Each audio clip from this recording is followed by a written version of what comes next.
the guardian of Kepler-442b. Captain Oduya stood before the observation deck of the Odyssey's edge, watching the amber sphere of Kepler-442b grow larger in the viewport. After 18 months of cryosleep and 3 months of deceleration burns, they had finally arrived at humanity's most distant outpost of exploration. The planet hung in the void like a copper coin, its atmosphere swirling with clouds that might conceal oceans, continents, or answers to questions humanity hadn't yet learned to ask. "Captain, we're receiving the telemetry from the orbital probes," Navigator Kalen Voss announced from his station, his voice carrying the slight tremor of excitement that Zara had learned to recognize in the young prodigy. At 26, Kalen was the youngest member of her crew, but his navigation calculations had saved them from disaster twice during the journey. "On screen," Zara commanded, settling into her command chair. The bridge lights dimmed automatically as the holographic display materialized before them, showing energy readings that made her frown. "Dr. Harrington, these patterns don't match any natural phenomenon in our database." Dr. Felix Harrington moved closer to the display, his weathered face reflecting the blue glow of the hologram. The xenobiologist had spent 30 years searching for evidence of alien life, and the intensity in his gray eyes suggested he might have finally found it. "These energy signatures are geometric, Captain, perfectly geometric. Nature doesn't create perfect hexagonal patterns across an entire continent." Commander Yale Ishikawa's hand instinctively moved to her sidearm, a gesture that didn't escape Zara's notice. The security chief had been decorated for valor during the Martian conflicts, but the war had left scars that went deeper than the medals on her uniform suggested. "If this is artificial, we proceed with extreme caution," Yale said, her voice steady as always. "Agreed," Zara replied, though she noticed Dr. Harrington's barely concealed frustration. The tension between scientific curiosity and military caution had been a constant undercurrent throughout their mission. "Kalen, plot us an insertion orbit. I want a complete survey of that continent before we commit to atmospheric entry." "Already calculated, Captain," Kalen said, his fingers dancing across the holographic interface. "But there's something else. The energy readings are fluctuating in a way that suggests the source is buried, not on the surface. We're looking at something underground, possibly massive." Dr. Rohan Patel looked up from his monitoring station, where he had been observing the crew's vital signs through the ship's neural interface. The psychologist's presence on the mission was a requirement from Titan Corporation, their corporate sponsor, though Zara often wondered if his observations were more about protecting the company's investment than the crew's welfare. "I'm detecting elevated stress hormones across the crew, Captain. Whatever we're sensing down there, our bodies recognize it as significant even if our minds haven't caught up. Or we're all just excited about making history," Engineer Tamara Larkin interjected without looking up from her engineering console. The mechanical genius had neural interface ports gleaming along her temples, a controversial modification that allowed her to commune directly with the ship systems. "My engines are running hot with anticipation." Zara allowed herself a small smile. The crew's banter helped maintain sanity during the long months of deep space travel, but she could feel the undercurrent of tension that had been building since they departed Earth orbit. Each of them carried their own demons, their own reasons for accepting a mission that might mean never returning home. The promise of discovery, of being the first humans to set foot on a potentially habitable world, had been worth the risk. "Prepare survey drones for atmospheric insertion," Zara ordered. "I want complete topographical and subsurface scans of that entire region. If there's something down there, I want to know what we're walking into before we commit boots to ground." The next 72 hours passed in a blur of activity. The Odyssey's edge deployed a constellation of survey drones that mapped the planet's surface with millimeter precision, while the crew analyzed data streams that seemed to defy conventional understanding. The energy source beneath the planet's surface wasn't just geometric, it was impossibly complex, suggesting technology that operated on principles humanity had yet to discover. "It's definitely artificial," Dr. Harrington announced during their third briefing in the ship's conference room. The xenobiologist's excitement was palpable as he gestured to holographic projections of the structure they had discovered. "These aren't just buildings or installations. The entire thing is a single construct, roughly spherical, with a diameter of approximately 15 kilometers. But the internal geometry, it's not Euclidean. The chambers and corridors follow mathematical principles that shouldn't exist in three-dimensional space." "How is that possible?" Commander Ishikawa asked, her military mind struggling with concepts that violated the laws of physics. "It's not," Kalen interjected, his youthful face showing signs of exhaustion from days of calculations. "At least, not in our dimension. The structure appears to exist partially outside normal space-time. The energy readings suggest it's drawing power from quantum fluctuations in the vacuum itself." Tamara leaned forward, her neural interfaces flickering with data streams. "The technology is beyond anything in human databases, but there are patterns, mathematical constants that repeat across different scales. Whoever built this understood the fundamental structure of reality in a way we can barely comprehend." "The question is whether they're still here," Zara said, bringing the discussion back to practical concerns. "Any signs of current activity?" "Negative," Dr. Harrington replied. "The structure appears dormant, but the energy signatures suggest it's been maintained in perfect condition for what our dating suggests is approximately 50,000 years. Whatever species built this, they were incredibly advanced, but they seem to have abandoned it." "Or been forced to abandon it," Dr. Patel suggested quietly. The psychologist had been observing the crew's reactions to their discovery, noting the mixture of awe and unease that seemed to grow with each new revelation. "We're dealing with something that challenges our fundamental understanding of reality. The psychological impact of that can't be underestimated." Zara nodded, understanding the weight of the decision before her. They had been sent to explore and potentially establish humanity's first extrasolar colony, but the discovery of an alien artifact of this magnitude changed everything. The potential for scientific discovery was beyond calculation, but so were the risks. "We're going down," she announced. "Standard first contact protocols, full environmental suits, weapons secured but available. Dr. Harrington, I want you to lead the scientific team. Commander Ishikawa will handle security.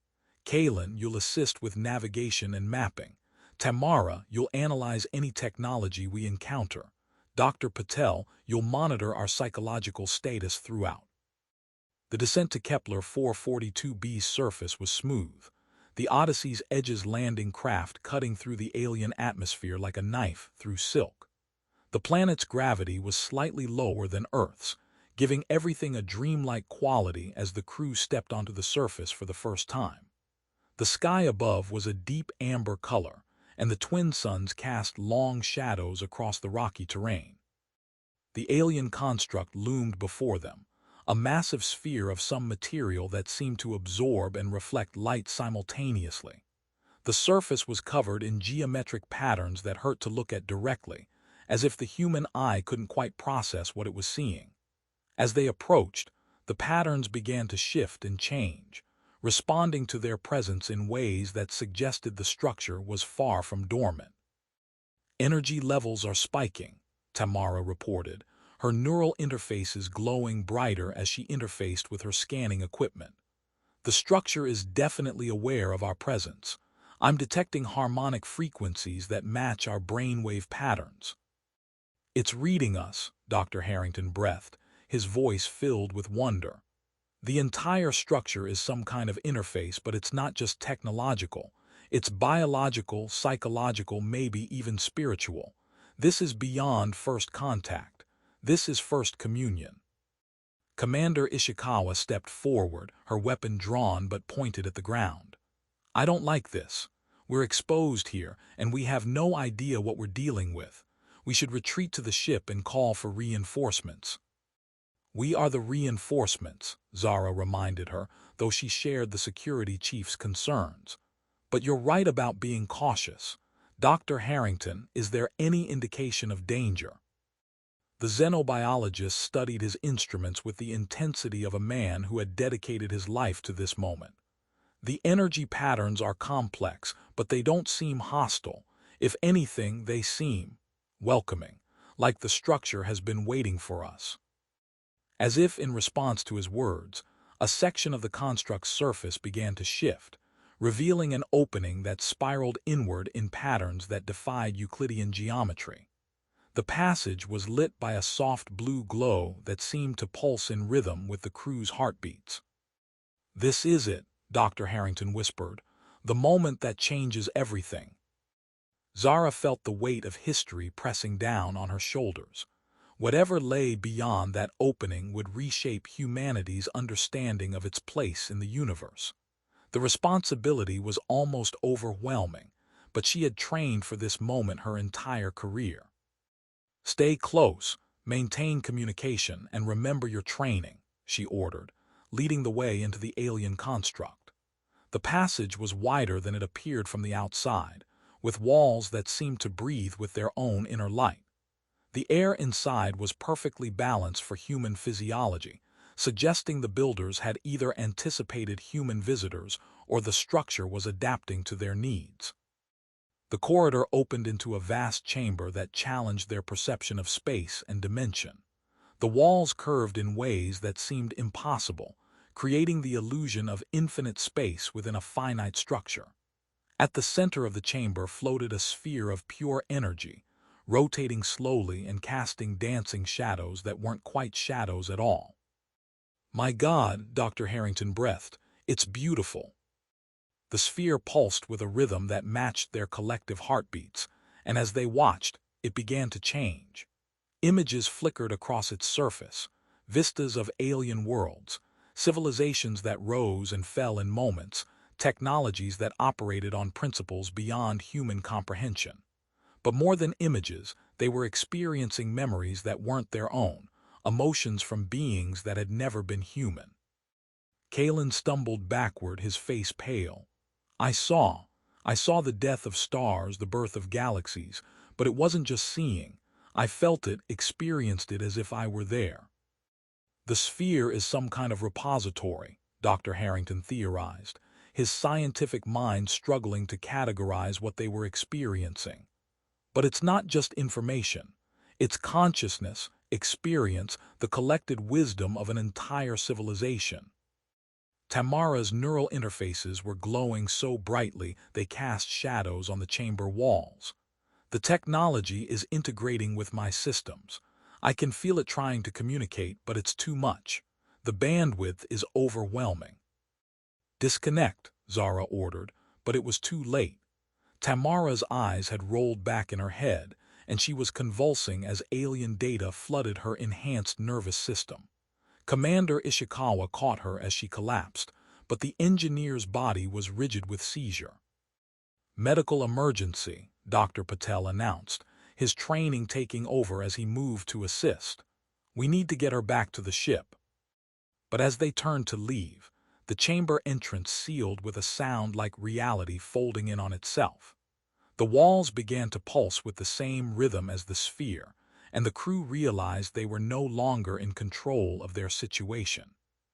"The structure is responding to our presence," Dr. Harrington observed, though his scientific detachment was beginning to crack.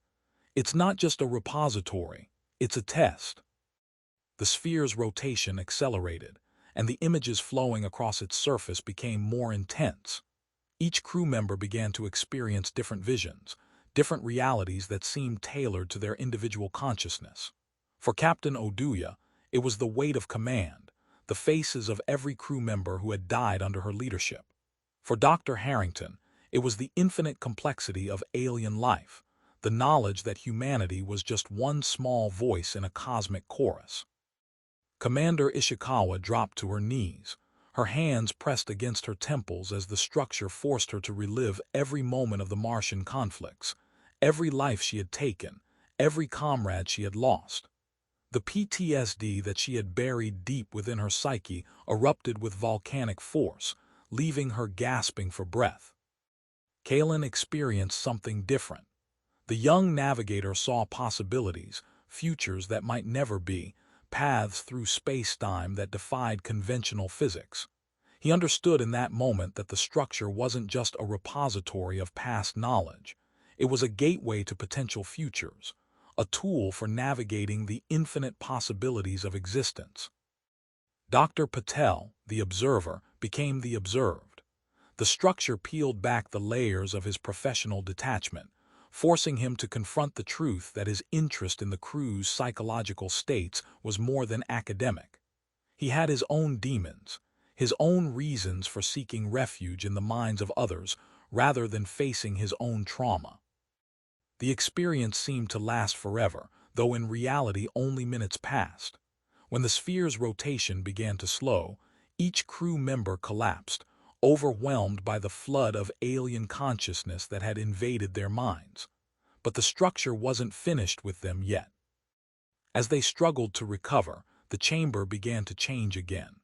The walls became transparent, revealing not the planet's surface but vistas of other worlds, other dimensions that existed alongside their own reality.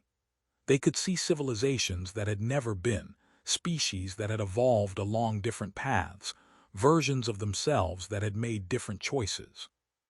"It's showing us the multiverse," Kaelin whispered, his voice filled with awe and terror. "Every possible reality, every potential future.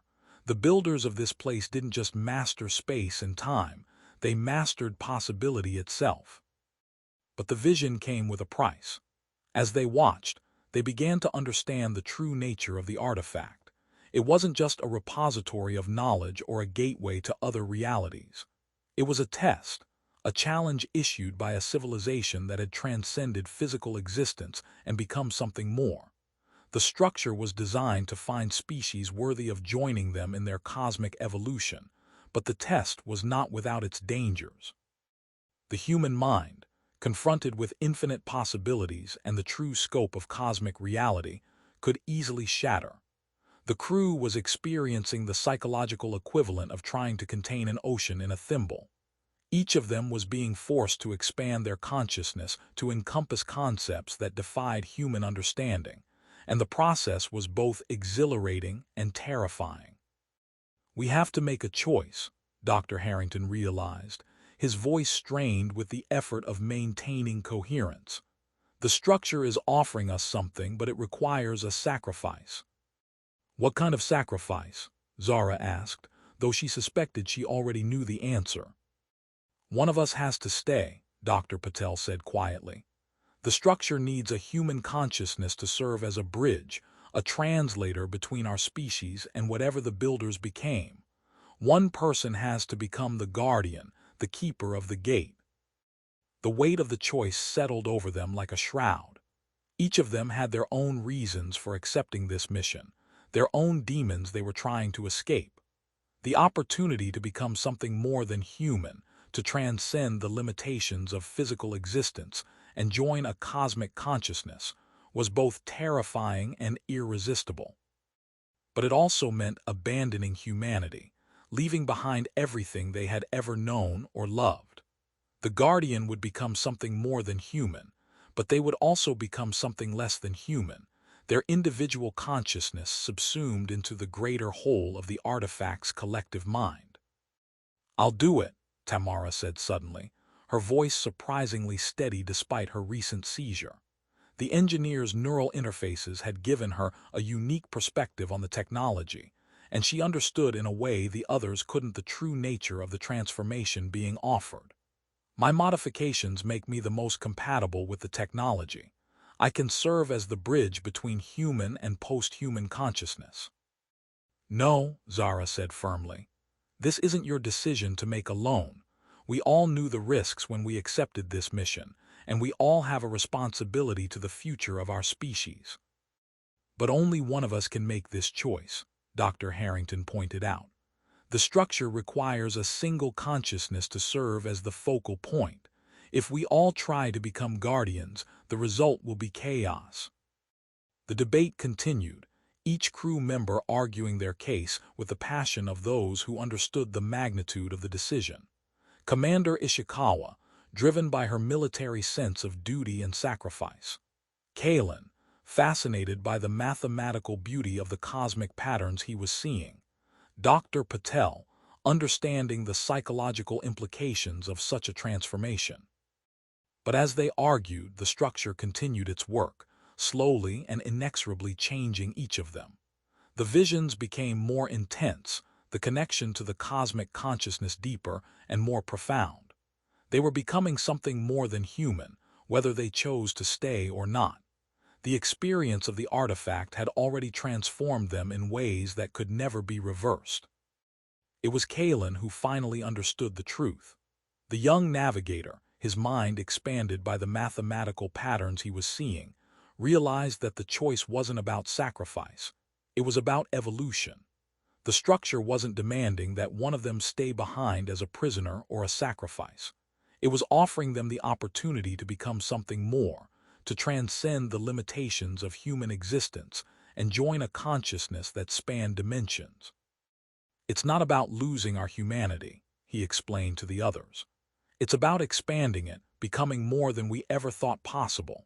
The builders of this place didn't abandon their physical existence. They evolved beyond it. They became something that exists simultaneously in multiple dimensions, something that can perceive and interact with the fundamental structure of reality itself. The realization changed everything. Each crew member began to understand that the transformation being offered wasn't a sacrifice but an evolution. They would still be themselves, still retain their individual consciousness and personality, but they would also be part of something greater. They would become guardians not just of the artifact but of humanity's future, bridges between the human species and the cosmic consciousness that awaited them. But the choice still had to be made. Only one of them could serve as the initial bridge, the first human consciousness to fully integrate with the artifact's vast mind. The others would return to Earth with the knowledge of what they had discovered, the understanding that humanity was not alone in the universe, and that a greater destiny awaited them. It was Captain Oduya who made the final decision. The weight of command had always been heavy on her shoulders, the responsibility for her crew's welfare a constant burden. But in this moment, she understood that true leadership sometimes meant making the choice that would benefit not just her crew but all of humanity. "I'll stay," she announced, her voice carrying the weight of certainty. "As captain, the responsibility for this mission has always been mine. I'll become the guardian, the bridge between our species and whatever lies beyond. The rest of you will return to Earth with the knowledge of what we've discovered." The protests were immediate and passionate, each crew member arguing that they should be the one to make the sacrifice. But Zara's mind was made up. She had spent her entire career preparing for this moment, making the hard choices that others couldn't or wouldn't make. This was simply the ultimate expression of that responsibility. The transformation was both beautiful and terrifying to witness. As Zara approached the sphere at the center of the chamber, it began to pulse with increasing intensity, the patterns of light and shadow dancing across its surface matching the rhythm of her heartbeat. The walls of the chamber became transparent, revealing vistas of cosmic grandeur that defied human comprehension. The other crew members watched in awe as their captain began to change. Her physical form became translucent, as if she were becoming part of the light itself, while her consciousness expanded to encompass the infinite possibilities that the artifact contained. They could feel her presence growing, becoming something more than human while still retaining the essence of who she had always been. In her final moments as purely human, Zara turned to her crew one last time. Her eyes held the wisdom of the cosmos, the understanding of infinite possibilities and the responsibility that came with such knowledge. "Tell them," she said, her voice echoing across dimensions. "Tell humanity that they are not alone, that a greater destiny awaits them.